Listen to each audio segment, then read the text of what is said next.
Seguimos con la unidad 2 de infancias y vamos a trabajar los discursos sobre la infancia, en particular la Convención Internacional de los Derechos del Niño, Niña y Adolescente, que se crea en el año 1989. Vamos a mencionar la ley 23.849, que es la ley en la que Argentina ratifica para nuestro país la Convención Internacional de los Derechos del Niño, y la ley 26.061, que es la que rige actualmente, del año 2005, que es la ley de protección integral de los derechos de las niñas, niños y adolescentes. Y vamos a pensar cómo esta normativa, estos marcos normativos, se traducen o no en políticas públicas destinadas a la infancia, a la niñez y a la adolescencia, y cuál es el estado de situación de esas políticas públicas, especialmente también en estos tiempos de pandemia. La Convención Internacional sobre los Derechos del Niño surge en el año 1989. Fíjense que se da en simultáneo a toda la transformación histórica en relación con la infancia moderna que veíamos en el video anterior, y ya se cumplieron el año pasado 30 años de la aparición de la Convención. De hecho, UNICEF sacó un libro con ilustraciones con cada uno de los derechos de la Convención. Este año ya estamos un año después de esos 30 años, y es para seguir pensando hasta dónde la Convención ha logrado los objetivos de transformación y de garantizar los derechos de niñas, niños y adolescentes. Pero vamos a empezar con una idea que introduce la Convención, que es novedosa, que es pensar al niño, la niña y el adolescente como sujetos de derecho. ¿Qué significa entonces considerar a niñas, niños y adolescentes como sujetos de derecho? En primer lugar, es cuestionar la idea que instaló la modernidad de pensarlos como menores, como sujetos de control o de tutela. Recuerden que el paradigma anterior a la Convención es el paradigma tutelar. Esto quiere decir que las niñas, niños y adolescentes no tenían derechos, sino que estaban bajo la tutela de un adulto, sea el padre,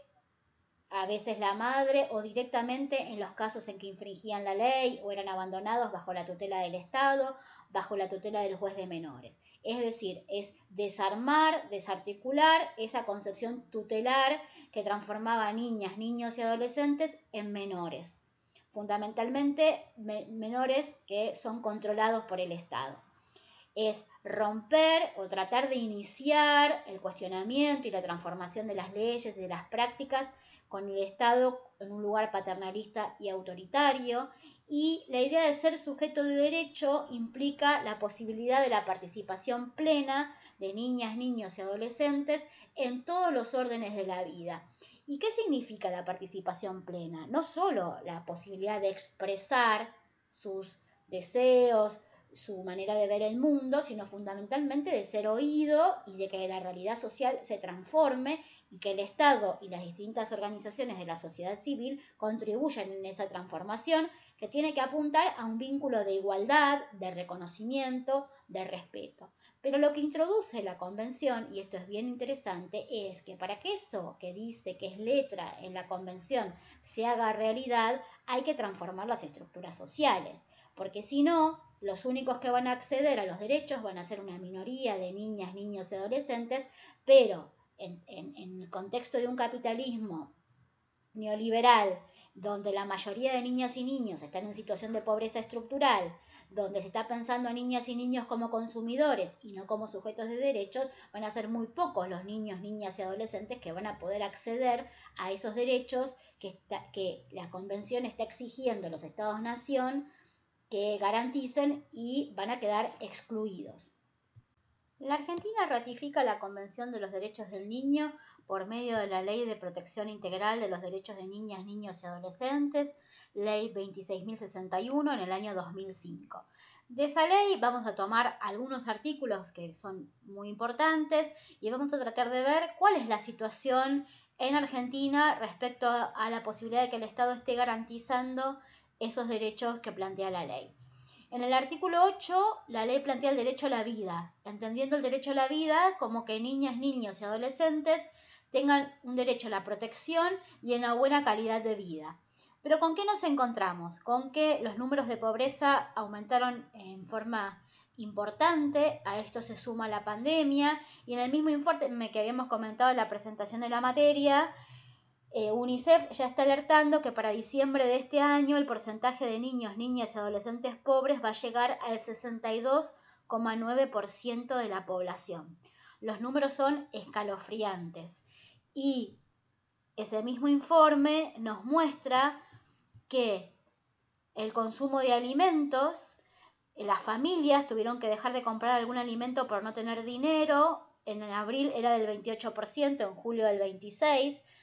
que algún miembro del hogar tuvo que acudir a algún comedor o a retirar viandas o alimentos, 7% en abril, 10% en julio, y que algún miembro del hogar tuvo problemas para acceder a los comedores o para retirar alimentos. Por suerte ese porcentaje bajó de un 8% a un 1%. Pero frente a la pregunta, ¿pudieron acceder a los alimentos, viandas con la misma frecuencia que lo hacían previo a las medidas de aislamiento? Un 68% dijo que sí, pero hay un 28% que dijo que accede en menor cantidad. Con lo cual, la pobreza está restringiendo las posibilidades de alimentación adecuada de niñas, niños y adolescentes. Por otro lado, ya lo habíamos visto también en la presentación de la materia, pero la pérdida de ingresos laborales es del 54% en las villas y asentamientos, y los destinatarios de AUH, la asignación universal por hijo, es del 55%, y la pérdida de ingresos es del 48% en los hogares con 5 o más miembros. El Estado está cumpliendo su función, está diseñando políticas públicas sociales para afrontar la pobreza que ya había previamente, sumada a la agudización de la misma por la situación de pandemia. Ustedes saben que por la adhesión a la Convención y por la Ley de Protección Integral, el Estado está obligado en situaciones de crisis a redireccionar fondos de otras actividades y priorizar las políticas sociales dirigidas a la infancia y a la adolescencia. En este caso hay varios programas que están operando, que lo que está permitiendo que la situación no sea peor aún, que es la tarjeta alimentar, la asignación universal por hijo, el ingreso familiar de emergencia, la ayuda a comedores escolares y a comedores populares, un bono que recibieron los destinatarios de la asignación universal por hijo y también un bono a jubilados que contribuyen también a conformar la canasta familiar. En relación con el derecho a la educación, niñas, niños y adolescentes tienen derecho a la educación pública y gratuita, una educación que atienda a su desarrollo integral, que los prepare para el ejercicio de la ciudadanía, que los forme para una convivencia democrática y el trabajo, y lo mismo las niñas, niños y adolescentes con capacidades especiales. Y en ese sentido, tenemos que pensar ahora cuáles son las condiciones de garantía del derecho a la educación en este contexto, en este momento que estamos viviendo. Empecemos con el nivel inicial para ver en qué medida está garantizado el derecho a la educación que propone la ley. Bueno, en un informe que se llama La oferta de nivel inicial en Argentina, realizado en el año 2019 conjuntamente entre CIPEC y UNICEF, denominado Notas sobre la evolución reciente del nivel inicial, vamos a ver qué pasó con la matrícula. Bueno, en relación con la matrícula, vemos que a nivel nacional, en la sala de 3, solo el 53,7% de los niños de esa edad está asistiendo a la salita de 3. La salita de 4 aumenta a un 81,5% y la que tiene mayor cobertura es la salita de 5 años con el 96,3%. Quiere decir que si bien ha mejorado la tasa de asistencia, todavía tenemos, digamos, un número considerable que avanzar en la salita de 3 y en la salita de 4 años, mientras que la salita de 5 años tiene prácticamente cobertura total. Vamos a tomar otra investigación que realizaron el BINIE y el CICE, que se llama Principales cifras del Sistema Educativo Nacional, con datos del 2017. Lo que muestra esta investigación es que en el 2015 había 12,5 millones de estudiantes entre la suma de todas las modalidades y todos los niveles de enseñanza del sistema educativo argentino. También mostró que de todo el sistema educativo nacional la participación estatal es muy significativa. El 73% de los estudiantes cursan en algún nivel, sea primaria, inicial, secundaria, de gestión estatal. En relación con los números de primaria y secundaria, primaria es el nivel que tiene participación más alta de estudiantes. Del total de unidades educativas tiene un 40,6% y el 43,3% de los estudiantes de todo el sistema educativo nacional son de escuela primaria. En la secundaria los números son inferiores, es decir que del total de unidades educativas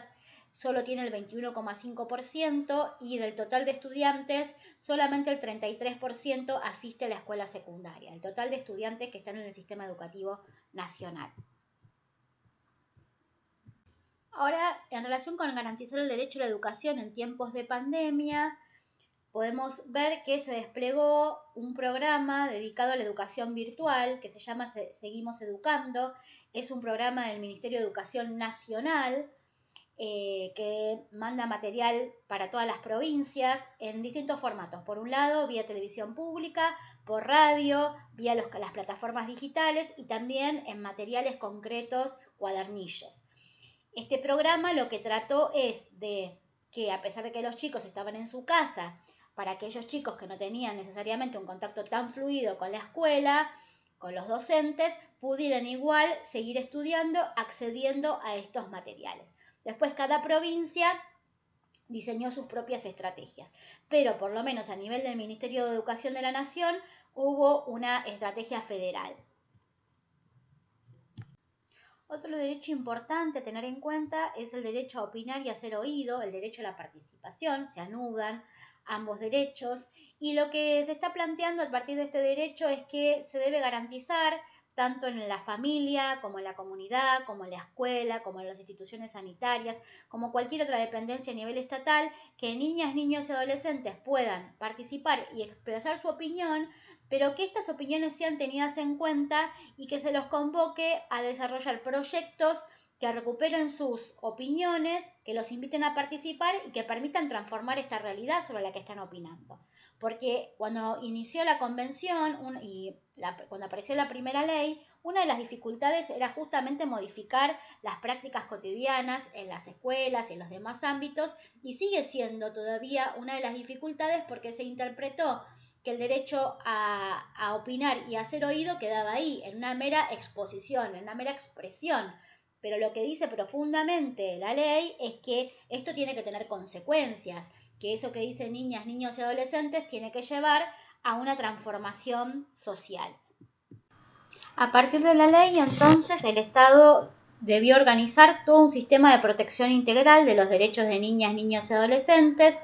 y se estableció que esta política de protección integral tenía que implementarse mediante una concertación articulada de las acciones y las políticas y programas de nación, las provincias, la Ciudad Autónoma de Buenos Aires y los municipios. Y hay dos grandes organismos del Estado que trabajan en el diseño de estas políticas y articulan con los demás niveles, que son el defensor o la defensora del niño, niña y adolescentes y la CENAF, que es la Secretaría Nacional de Niñez, Adolescencia y Familia, que forma parte del Ministerio de Desarrollo de la Nación. En relación con la defensora o defensor de niños, niñas y adolescentes que planteaba la ley, el objetivo es proteger y visibilizar las problemáticas de esta etapa de la vida, garantizar sus derechos y priorizar el armado de políticas públicas. Estuvimos 14 años sin defensor o defensora y recientemente, aparece un evento histórico que es la designación de la primera defensora de niñas, niños y adolescentes, saldando una deuda que tenía 14 años. Vamos a ver ahora cómo se despliega la actividad de la defensora, que recién está iniciando su cargo y tiene además un consejo de asesores. En relación con la Secretaría Nacional de Niñez, Adolescencia y Familia, que depende del Ministerio de Desarrollo Social de la Nación, les estoy mostrando ahí la página a la que pueden ingresar, también a sus redes sociales, como para tener permanentemente un panorama de qué programas y de qué políticas públicas se están diseñando. Tiene una actividad con la primera infancia, son los centros de desarrollo infantil, que trabaja con niños de 45 días a 4 años. Ahí se superpone con la cobertura de nivel inicial. Estos centros tienen educadoras y no docentes de nivel inicial o de jardín maternal, pero bueno, complementan un poco la oferta educativa. También ha aparecido recientemente un programa de reparación económica para los hijos y las hijas víctimas de situaciones de violencia de género. Trabaja con centros de adolescentes, con el programa Nacional de Prevención del Embarazo No Intencional en la Adolescencia. Hay un programa de acompañamiento para el egreso de adolescentes que a su vez están llevando adelante cuidados parentales. Bueno, esos son algunos de los programas que están llevando adelante. Vamos a ver cuáles son los que empieza a implementar la Defensoría, y siempre articulado con las organizaciones provinciales de la Ciudad de Buenos Aires y los municipios. Y para cerrar, quería comentarles que ahora ya no hablamos más del Día del Niño, sino que hablamos del Día de las Infancias, por una iniciativa de la Secretaría de Niñez, Adolescencia y Familia, en diálogo con organizaciones que son especialistas en el trabajo con niñas, niños y adolescentes. El gobierno decidió darle un sentido nuevo, resignificar el Día del Niño, justamente para tratar de dar cuenta de una mirada plural, inclusiva, que esté tratando de mostrar las distintas maneras en que se vive la niñez, tratando de dar cuenta de la diversidad de género, sexual, étnica, regional, lingüística, que quedaba toda subsumida o invisibilizada alrededor de la categoría de niño, que ni siquiera incluía a la niña ni al niñe, y por otro lado no daba cuenta de la multiplicidad y diversidad que tenemos en nuestras infancias. Entonces, bueno, es una manera a nivel simbólica de tratar de dar cuenta de esta nueva manera de pensar las infancias. Por eso yo les decía al inicio de esta unidad que ya no hablamos más de infancia, sino que hablamos de infancias